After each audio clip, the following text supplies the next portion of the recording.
Central forensic science ল্যাবরেটরির রিপোর্টে এটা স্পষ্ট যে আরজি করের চেস্ট মেডিসিন ডিপার্টমেন্টের যে সেমিনার রুম, যেখানেই নাকি আমাদের অভয়াকে খুন এবং ধর্ষণ করেছিল সঞ্জয় রায়, এটা কিন্তু মিলছে না। কেন না, এই যে সেন্ট্রাল ফরেন্সিক সায়েন্স ল্যাবরেটরির যে রিপোর্ট, তাতে 5টি পয়েন্ট দেওয়া হয়েছে।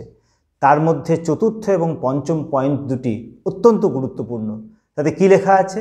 তাতে লেখা আছে যে সেমিনার রুমের কোনো জায়গাতে যেখানে ওই বডি রয়েছিল বা কোথাও কোনো ধস্তাধস্তির কোনো চিহ্ন নেই। দ্বিতীয়ত হচ্ছে, সেন্ট্রাল ফরেন্সিক সায়েন্স ল্যাবরেটরি বলছে যে ওই সেমিনার রুমে যদি কেউ ঢোকে তাহলে ওই জায়গাটার ভৌগোলিক অবস্থান এমনই, আশেপাশে chest medicine word, nursing station এবং ওখানে ঢোকার আগে সিকিউরিটির পার্সোনেলরা বসে থাকেন। ফলে কোনো একজন ব্যক্তি আননোটিসড না, মানে লোকের চোখের ধুলো দিয়ে সেখানে ঢুকে গেল, এটা হওয়ার কথা নয়।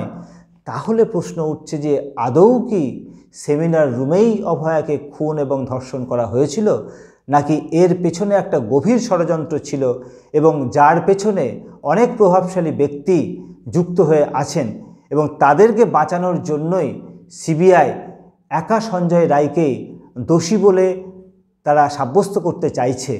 এই যে একটা মিথ্যাচার চলছে, এই যে একটা সত্য গোপন করবার জন্য একটা ষড়যন্ত্র চলছে, এটা কি আমরা মেনে নিতে পারি? যেখানে অভয়ের মা বাবা, সাধারণ মানুষ অভয়ের বিচারের দাবিতে সবাই কাঁদছে, ক্ষোভে ফেটে পড়ছে এবং অনেকে হতাশ হচ্ছে বিচার না পেয়ে, সেরকম একটা পরিস্থিতিতে আমরা medical service centre, service doctors forum এবং নার্সিস ইউনিটির পক্ষ থেকে চুপচাপ ঘরে বসে থাকতে পারি না বন্ধু।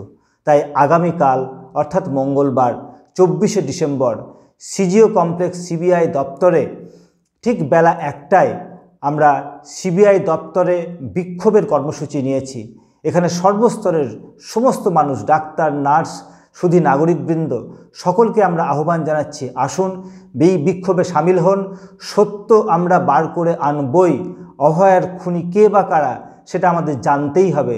তাই আগামীকাল ঠিক দুপুর 1টায় সিজিও কমপ্লেক্সের সামনে আপনারা এসে জমায়েত হন। আমরা বিক্ষোভ দেখাবো এবং সেখানে সিবিআইয়ের কাছে আমরা উত্তর জানতে চাইব। আসুন।